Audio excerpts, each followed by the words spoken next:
Student कैसे हैं आप? आज हम रिफ्रैक्शन ऑफ लाइट के मतलब पढ़ेंगे।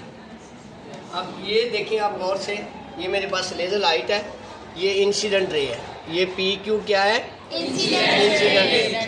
Incident ray.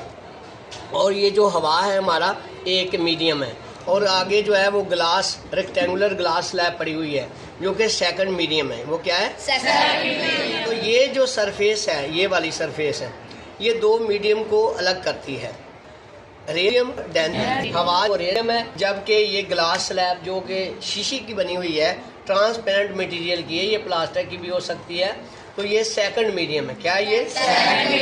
इसको डेंस मीडियम कहते हैं क्योंकि इसके particle are very close to each other, बहुत करीब करीब है। इन मॉलिक्यूल के दरमियान या पार्टिकल के दरमियान स्पेस कम है, इसलिए इसको डेंस मीडियम कहते हैं। जबकि हवा जो है, इसके मॉलिक्यूल्स और पार्टिकल यार के दरमियान स्पेस ज़्यादा है, लिहाजा रेडी मीडियम कहते हैं। ये एक रे है, ये देखें आप गौर से, ये हमारे पास incident P Q incident ray है, ये देखें इंसिडेंट रे है, और जहाँ पे स्ट्राइक करती है उस पर ये लाइन जो है नॉर्मल है। ये वाली लाइन क्या है? नॉर्मल है। ये वाली लाइन जो है वो नॉर्मल है, ये एन डैश नॉर्मल है। तो देखिए ये इंसिडेंट रे है और ये नॉर्मल है, और यहाँ पे ये जो पॉइंट है ये इंसिडेंट पॉइंट है, इंसिडेंट पॉइंट। अब देखना है कि लाइट तो हमेशा स्ट्रेट लाइन में ट्रेवल करती है बेटा, ये देखें लाइट तो स्ट्रेट लाइन में ट्रेवल कर रही है, देखें। लेकिन जब हम लोग इसके रास्ते में प्रिज्म रख देते, ग्लास स्लैब रख देते हैं, दूसरा मीडियम रख देते हैं, ये देखें इसका बिहेव देखें आप कहाँ जा रही है, इसके अंदर गौर से देखें, ये इंसिडेंट रे है, ये इसके अंदर जो मूव कर रही है वो रिफ्लेक्टेड रे है। देखिए आप देखें, देखिए बेटा इसके अंदर नजर आ रही है आपको? वो तो अब देखें ये नॉर्मल है, जो ही ये इंसिडेंट रे रेयर से डेंस मीडियम में इंटर होती है तो नॉर्मल की तरफ बेंड होती है, नॉर्मल की तरफ बेंड होती है। लेकिन जब यही रिफ्रैक्टेड रे जब डेंस मीडियम से रेयर मीडियम में दाखिल होती है तो उस वक्त ये नॉर्मल होता है, तो ये नॉर्मल से गो अवे परे चली जाती है।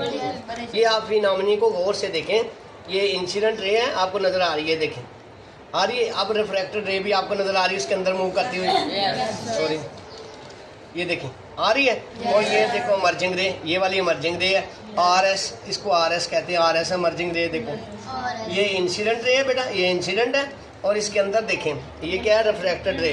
लफ्ज़ बोलो, रिफ्रैक्टेड रे। और ये क्या है? इमर्जिंग रे। ये आगे जो जा रही है वो इमर्जिंग रे है, आगे जो जा रही है वो क्या है? ये देखें इमर्जिंग रे। तो इमर्जिंग रे फिर दोबारा नॉर्मल से परे चली जाती है। तो बेटा ये चीज़ है। अब ये जो इंसिडेंट रे नॉर्मल के साथ जो एंगल बनाती है उसे कहते हैं इंसिडेंट एंगल, और ये जो रिफ्रैक्टेड रे है नॉर्मल के साथ बनाती है उसे रिफ्रैक्टेड एंगल कहते हैं। अगर इस एंगल और इस एंगल के दरमियान रेशो निकाली जाए, यानी इसका साइन लेकर इसके साइन पे डिवाइड कर दिया जाए, तो एक खास रेशो आती है जिसको इस ग्लास का यानी शीशे का हम रिफ्रैक्टिव इंडेक्स कहते हैं। और दूसरे लफ्ज़ों में कि रोशनी लाइट जो है ट्रैवल जब करती है इस हवा में या स्पेस में रेयर मीडियम से आगे डेंस मीडियम में जाएगी जब लाइट, तो उसकी स्पीड कम या ज़्यादा हो जाएगी। तो देखिए बेटा ये हमारे पास हवा है, स्पेस है या वैक्यूम है, तो यहाँ पे लाइट की अपनी स्पीड है, लेकिन जब ये लाइट इस डेंस मीडियम में दाखिल होती है तो इसकी स्पीड में फ़र्क आ जाता है। तो इस देखें ये स्पेस में जो स्पीड ऑफ लाइट है उसकी रेशो ली जाए किसके साथ?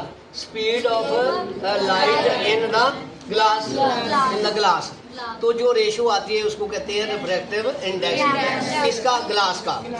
और बेटा ग्लास का रिफ्रैक्टिव इंडेक्स 1.55 होता है। क्या होता है? 1.55। बेटा इसकी जगह हम वाटर भी यूज़ कर सकते हैं, ये पानी भी यूज़ कर सकते थे, लेकिन उस दौरान जब पानी यूज़ करेंगे तो फिर रिफ्रैक्टिव इंडेक्स होगा 1.33।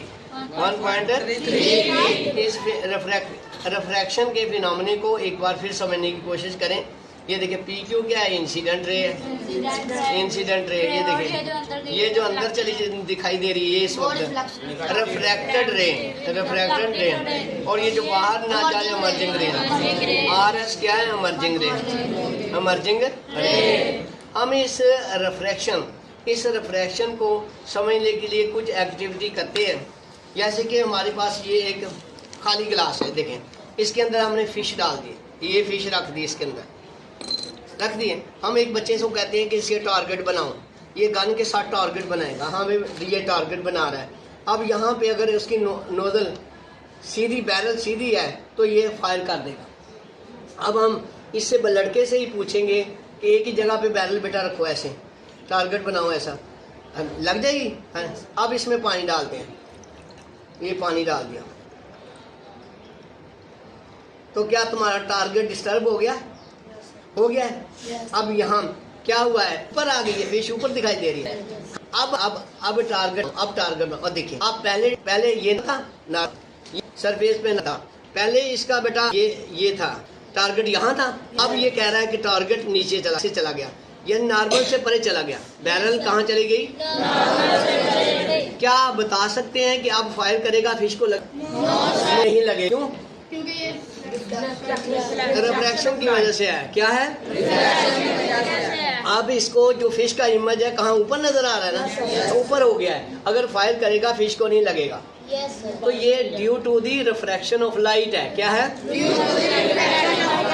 ये फिश हमें क्यों नजर आ रही थी कि वहां से लाइट रिफ्रैक्ट होकर ऊपर आ रही थी, ऊपर आई, और जब वो डेंस से रेयर मीडियम में गई तो नॉर्मल की तरफ क्या हो गया, अवे चली गई, नॉर्मल से परे चली गई। अब ये लड़के ने बैरल परे कर लिया, परे कर लिया। इसको सही टारगेट करने के लिए अब क्या करना पड़ेगा, बैरल को फिर अपनी ओरिजिनल पोजीशन पे लाना पड़ेगा। अब ये फायर करेगा, फिर लगेगा।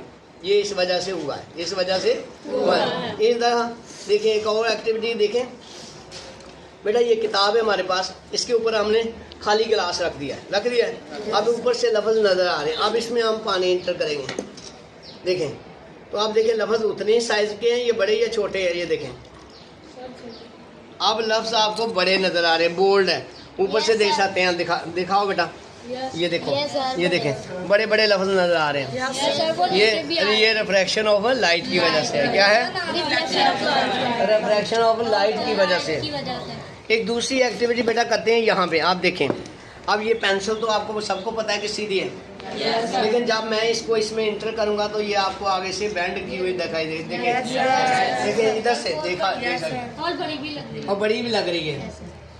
This is all due to the refraction of light. Refraction of light.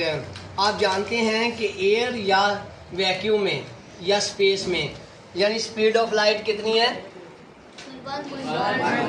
कितनी है? 3000 किलोमीटर, 3 किलोमीटर। और जो लाइट है सूरज से हम तक पहुंचने में कितना टाइम लेती है? 8 सेकंड लेती है। तो 8 को आप 3000 से मल्टीप्लाई करें तो